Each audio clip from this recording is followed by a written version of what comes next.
Bună ziua! Poate vă imaginați că s-ar putea trăi fără telefon. Am învățat să scriem scrisori, am putea trăi fără televizor, în loc să privim am face lucruri. Ei bine, nu ar putea rezista societatea modernă, civilizația așa cum o cunoaștem astăzi, fără benzină.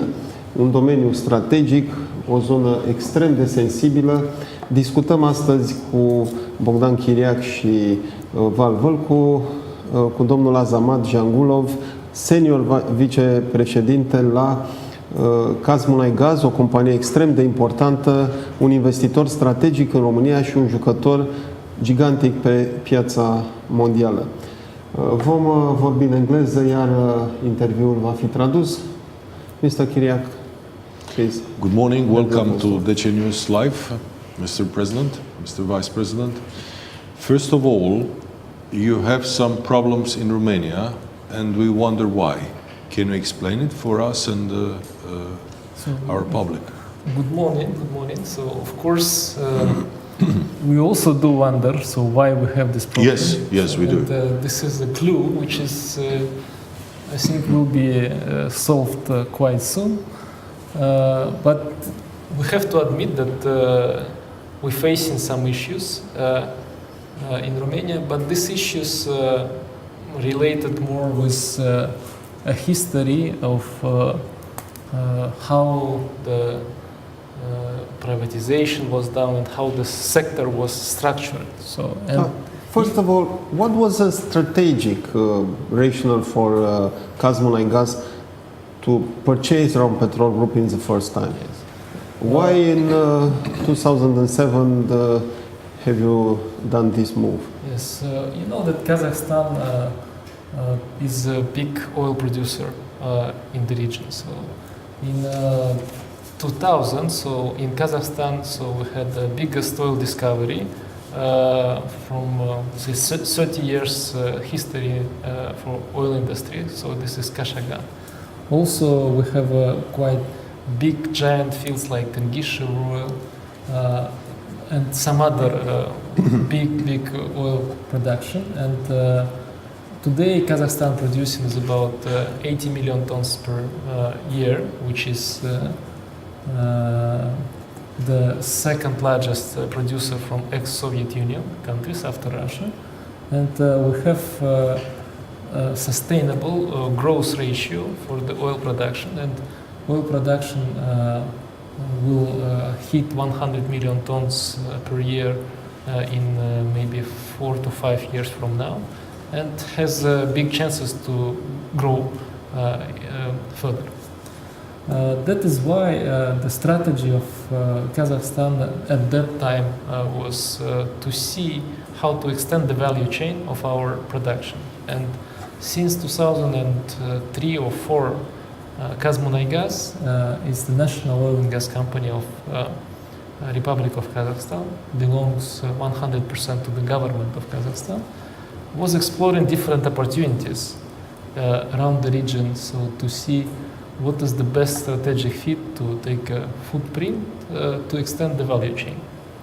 And we were participating to different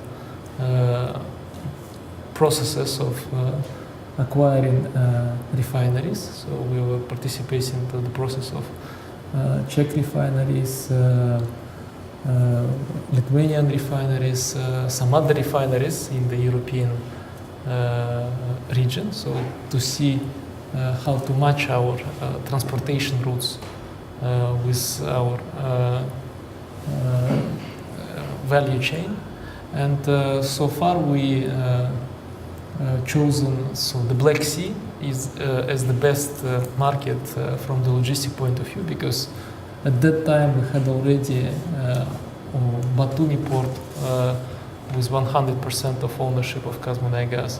We had participation to CPC pipeline, and we had the agreement with Russia to have transportation of crude oil to Novorossiysk to the Black Sea, and all together the crude oil deliveries from Kazakhstan to Black Sea today reached about 55, close to 60 million tons per year.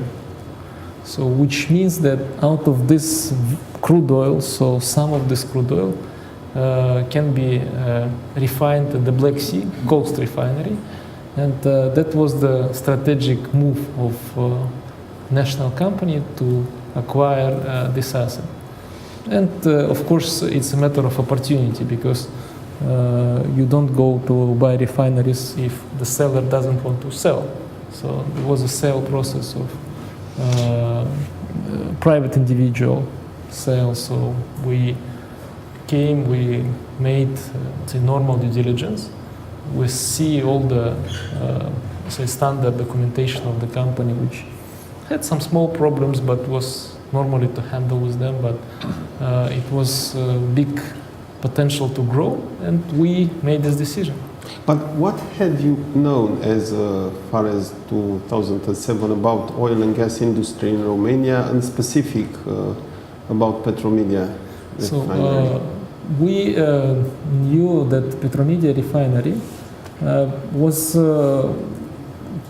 good from the strategic point of view, being a coast refinery on the Black Sea, but it also had some problems which we had to handle with. So, and we need to invest to improve the logistic infrastructure, and we made certain investments, approximately about $150 million for the port logistic infrastructure, to make sure that we have a best possible way to offload and crude oil, and to have it very efficient way. Also, the refinery was requesting certain investments to be upgraded to Euro 5 standards, which we also did during the course of time from 2007 up to 2012. So we improved the refinery capacities. We made 5 new installations. We revamped totally 4 installations at the refinery, so which increased technical capabilities, operational efficiency, output of the refinery, and the quality of the products. And today, after all these investments, we believe that we have a best refinery in the region. And it's also not just our belief, it's the world ratings from the agencies are saying that from the operational efficiency, we ranked as refinery number 8, so from these standards, and we have by far the best quality of products at Romanian market and the Black Sea market as well.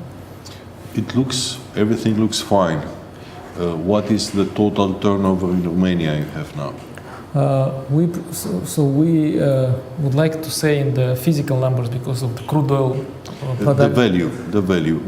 Okay, we produce 5.5 million tons of feedstock. We reached to this number from 3.8 million tons of feedstock produced in 2007 to 8, so this year. So, and this means that we improved our turnover in physical products, let's say 30%. In let's say money values, so because of the oil prices fall down, so we have a slight decrease, but still our turnover in Romania, it's approximately $5 billion. So a year. So 5 billion. Yes. And does your refinery process mainly Romanian oil or imported one? So refinery of Petromedia was never designed for Romanian crude oil. So it was a setup when Petromedia was designed for crude oil to be delivered from the other places to Romania. And we know that today it's totally supplied by oil from Kazakhstan, from Kazmunaygas. It's our crude oil which we supply. But one of the problem of Petromedia refinery through all the period of time when it was disconnected from oil supplier was the issue with supplies. Because if we see the historical output of Petromedia, so it was more driven by some political reasons. So because it was designed for Iranian crude oil, when it was a good relationship with Iran. Then, so it was cut off supply from Iran, so they need to redesign it somehow for another crude oil, and all the period of time, so it was some issues. But today it's totally designed, and we revamped refinery to make sure that it's efficient in use for Urals crude oil, which is standard from the Novorossiysk deliveries, and today it's totally supplied with crude oil from Kazakhstan. Out of the $5 billion turnover in Romania, how much do you pay taxes for the Romanian state? We paid taxes about 1 billion of euros. So 1 billion euros yes, every year. Every year. So we paid so far taxes for all the presence here in Romania, 12 billion euros. So this is our tax input to Romanian state budget since the acquisition of. Do you have any idea why they want to close your business in Romania? I don't think that somebody wants to close our business, because it's absolutely nonsense to close the biggest refinery to one of the biggest taxpayers, one of the biggest exporters, because we pay a big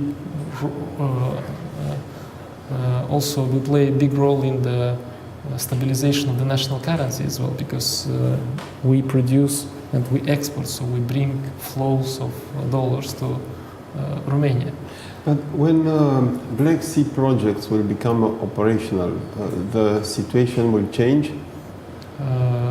You said the refinery is set up for Kazakh oil, Yes. but if Black Sea will start produce Romanian oil, could this refinery So our take this refinery charge? is pretty much flexible in the supplies. So we can produce different type of oil. So we know from the characteristics that the Black Sea crude oil is going to be very good from the quality point of view. So it will not have a big content of sulfur, and we're sure that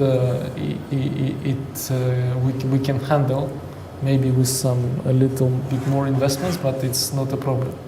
But I don't see in the horizon of 5-6 years some big upstream in the Black Sea. So if it will come on stream, maybe it's going to be different setup, and who knows how it's going to be designed. But what we also have, and we have enough space to increase the refinery capacities if the production in the Black Sea will be as big as it might be, because of course it's better to refine the crude oil rather than just sell raw materials. So we can increase this capacity, and we can see what products we can do with the crude oil comes from the Black Sea. But so far, I don't see that something is in the horizon of our planning. I'll step a little bit deeper in the juridical problems some people say you might have in Romania. All we understand is that you should pay $600 million all debts before the privatization of Petromedia. Then you have a setup with one of the Romanian governments that you will pay 200 millions, and you will set up a fund of 1 billion euros to invest in Romania. It sounds like a good business. Why authorities, Minister of Justice is putting question marks about that? Maybe the answer is in your question, so because you're saying that we have an agreement with one of the Romanian governments. We have the agreement with Romanian government. In our opinion, so as international investor, there is no different governments in Romania. There is one government, and we have the agreement with the government of Romania. Why this agreement is not being executed in the deadlines which was agreed is the more question not to us, because we executed all our conditions, it's the question mark to the government. About the debts before the privatization, so it's first of all, everything was settled in 2003, and we see a lot of confirmation coming to this, not from our company but from outside, that there is no doubt that there is no debts in 2003.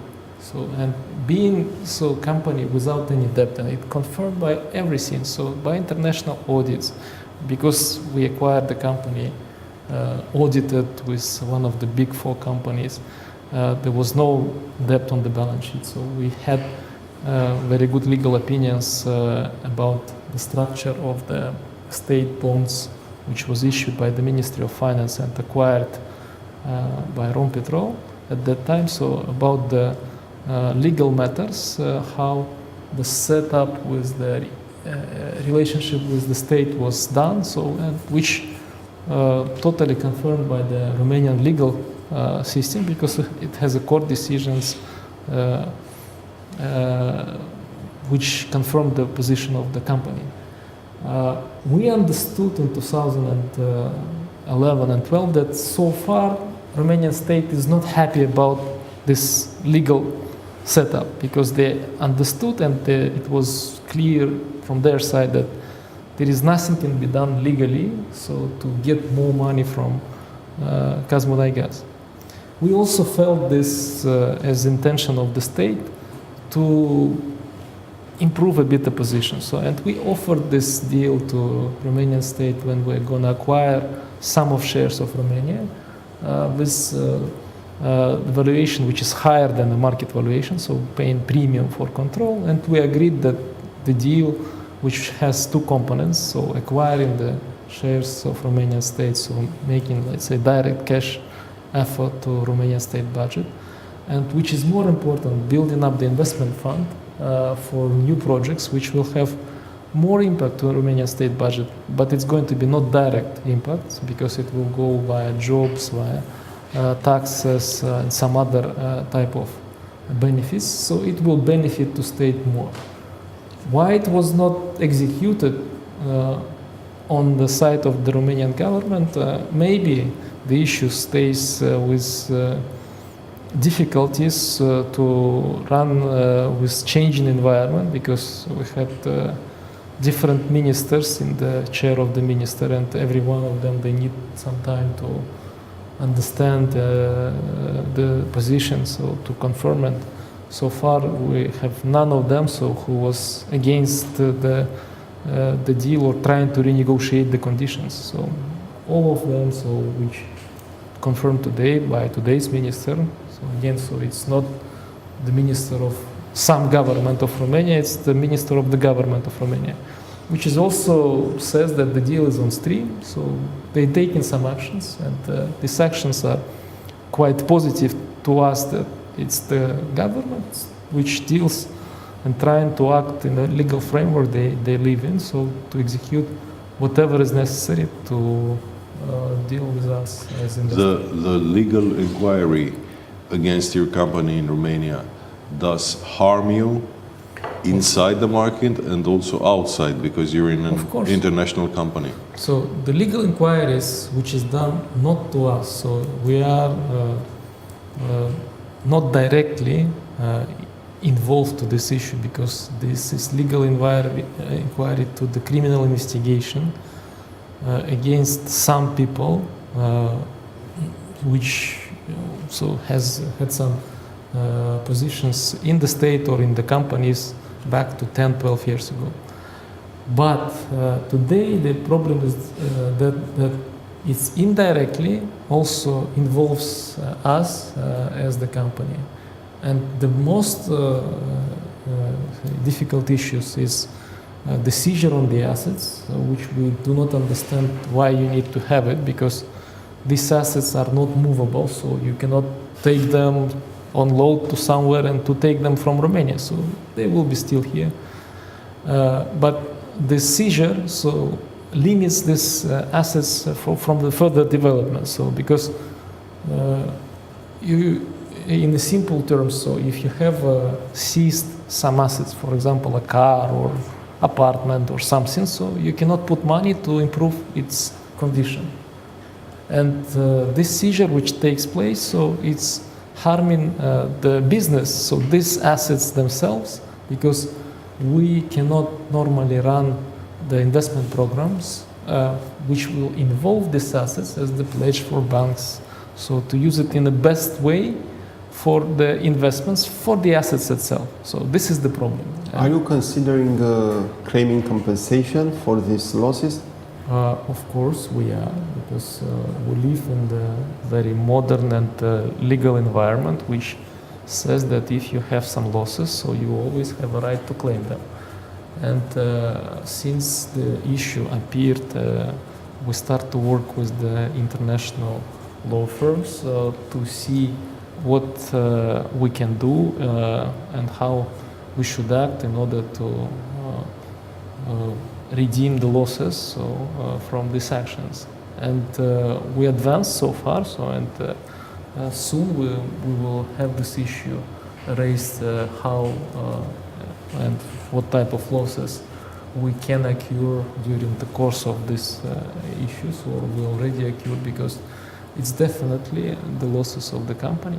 But for us it is more important, because it's not just the losses for a company, it's losses to the state budget itself, because this is a refinery, 44% belongs to the state itself.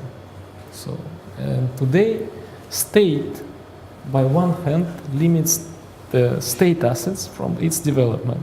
And this is quite an issue which doesn't have, let's say, it's a normal or some decent answer. Did you make a proposal to the Romanian authorities, like what is your opinion in closing the case? Like you pay some amounts in cash, then you step back to the fund you agreed with, the investment fund. The problem is the lack, not maybe lack of communication, but today the legal setup is like the government cannot interfere to the actions from the prosecutor, which is totally right. And we don't have any issues with this, but everybody is saying that we cannot involve to the actions of the prosecutors because these actions are not fulfilled. So we are not part of this criminal investigation. So, and we are not, let's say, direct involvement. So we cannot directly act there, or so it will come only at the later stage once the criminal investigation will be finished. So. And we don't feel directly offended by the state, because the state is not doing anything against directly KMG International. So it goes after the people who criminally investigated. So I don't know, maybe it's fair to go after them. So it's absolutely a matter of the Romanian legal system. But what we want to achieve here is to have a clear borderline between some things which happened before the Kazmunagas acquired Rompetrol, or before the privatization times, because it's the matter of this time, so it's not our matters. And to have a liberty to go ahead with our issues without anything impacting the business, without any issues to our today's situation. Does the audit of your company had some doubts that some possible bribes have been paid to Romanian officials during the time from 2007 up to our days? We have very high standards of our audits, anti-bribery policy, and so all other policies in the companies, because we have to remind always here that we are not a private company, we are a state-owned company, belongs to the state of Kazakhstan, and this issue is highly observed from different type of audits. We have external audits, which is run by one of the companies from Big Four, and all the files are checked. So, and there is nothing, even let's say, not just red flags, nothing about this, because there is not any possibility to do like this. And the more important, so we don't have any motivation to do this type of actions because we deal between the states. So if some issues appear, so it normally involves the government to discuss, involves the people who is discussed. So the management of the company, it's the employees, even the senior management. So we are not anyhow beneficiary of anything rather than, let's say, normal salaries and Let's move forward, not backward. What is the strategy of doing business with Chinese, with this big Chinese company? Yes. As you know that today world economy is highly driven by China. So China became number 2 in terms of its GDP, and soon it will become number 1. So in terms of international investments, today China is number 1 country around the world. So because China made roughly $200 billion of investments to M&A projects in 2015. So this year, this number are going further and further. So, and the Chinese investments is, let's say, the main trend today, because some other countries, Western European countries, some American companies are not that active, especially in mature markets like Europe. China today is very interested in this mature market because they have another issue going from, say, overheated market from China to mature market like Europe. Together with Chinese investors, we identified, we have a plan to have another growth phase of our businesses, so which will be based on 2 main elements. So the long-standing crude oil supply from Kazakhstan, so to the region. So, and this is the main element of our strategy because we want to have this flows as the one of the pillars of the value chain, and it will be sustainable for decades. And another pillar, so which is the Chinese investments, which is coming from different companies, and today the best partners stays in the private business because they have a high motivation to go ahead with these investments. They have high scale investments and big appetite to work in Europe, and we have a good relationship with them. So because we have good communications at the government level, so cross-border trade and other relationship, which is pretty much matters, and we can use our knowledge, which we experienced in Romania and another European countries, to help together and to build a bigger company on the basis of today's company, which will be one of the leaders in the European downstream market. So this is,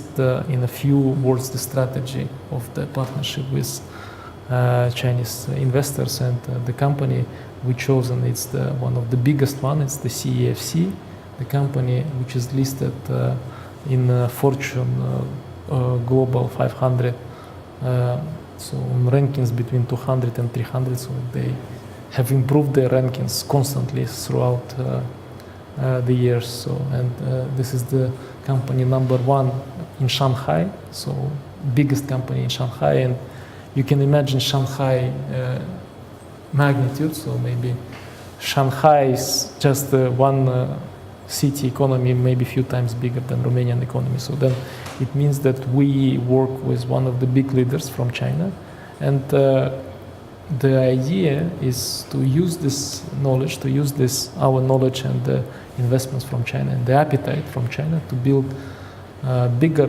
thing based on the strengths of our companies.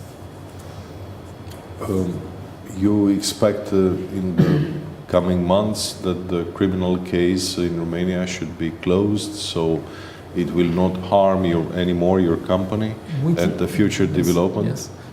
We cannot deal with the criminal case itself, so because it goes as in the flow of the criminal investigation, so and we have nothing to do with this. What we want to achieve here is to get the clearance from the government, from the Romanian legal system, that Kazmurai Gas International is not anyhow part of this case. Or if something happens, there is a clear borderline between the events which happened before our acquiring of the company and the things after. So we think that according to all international laws, Romanian laws, so there should be no recourse of our ownership of the assets, of our agreements with the state. So the everything which is done and cleared with the government, with European Union at the time of the acquisition, so should be valid and should go ahead, because this should not be challenged. So the ownership of refinery and our assets in Romania and the investments we have done, because we invested so far What about $2 the billion. planned joint fund? Could you give us some details about the planned joint fund? So we have a good news which is coming from the state. So and we really happy about these developments because the state nominated the company who will join the fund as 20% of shareholder. So the next step is the following. So we need to finalize with this company as soon as possible the statutory documents, and after the build up this fund, so we will have to start the investment projects to go in Romania for the agreed amount. But what we have to ensure the government, and we have to make sure to Romanian publicity as well, that none of these projects can be exploited if the legal situation about our being here, our presence here, will not be resolved, because you cannot invest anything so with the assets which is under concern, so the ownership is under concern. What kind of investigation are you considering? We already have two projects to go ahead with, which is for a value approximately $300 million, so with a new power plant close to refinery, and extending the number of stations in Romania. So this is projects which is already cleared with the Ministry of Energy as the projects to be in the fund. Of course, we are waiting the proposals from the Romanian state authorities and the business societies, which projects can be done in the energy field, because we cannot be just own initiators of the projects, and we see if there would be some projects, good projects, and can be selected and can go under the umbrella of the fund and can be run with this fund, because with again the Chinese investors, so they have a high appetite to invest for stable. As part needs. of you definitely are one of the top 3 or 5 companies in Romania. I understand, or shall I understand, that you had the meetings with the Prime Minister, with the Minister of Energy? We have Because basically you're a Romanian company with foreign capital, so Yes. the government should be very interested about your fate here in Romania. what we feel from the government, they are interested. But what we also feel that they have limited capacities to deal with the actions which goes from the office of the judicial systems, because they cannot be involved to this judicial system issues.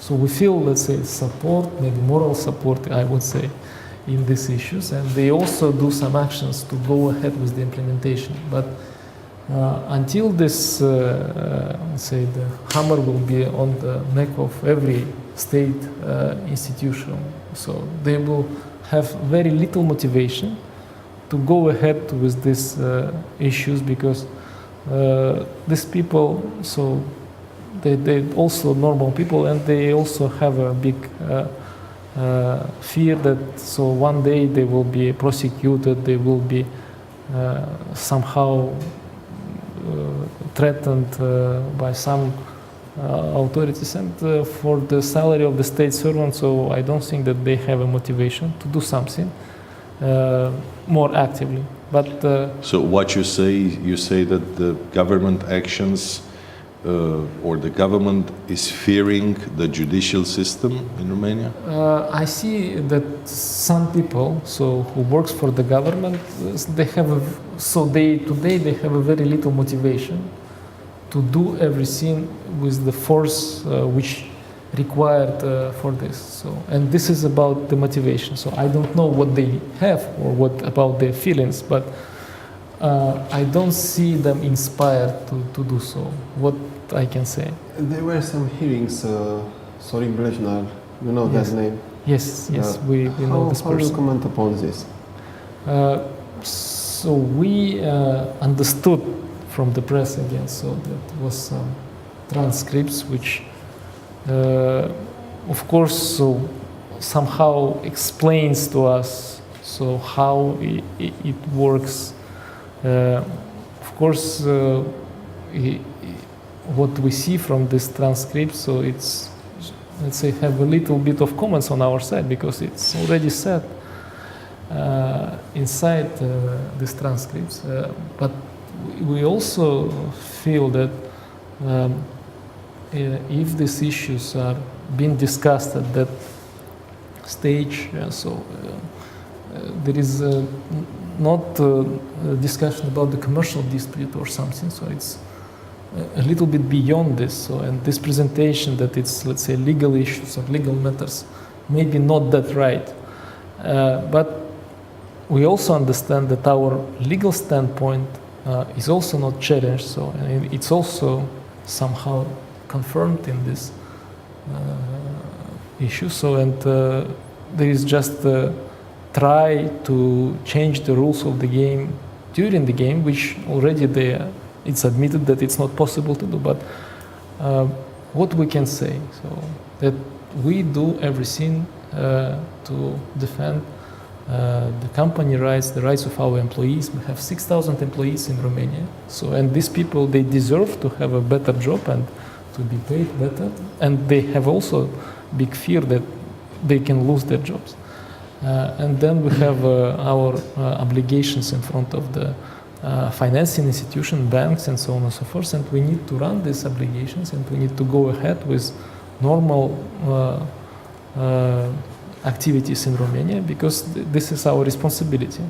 Of course, so if the actions of somebody, the state institutions, are going beyond the legal environment, so we're gonna defend this, because we see that in Romania, so the justice system still works, because our actions was confirmed by the state, by the judges, so in the court. So the justice system, we hope it works.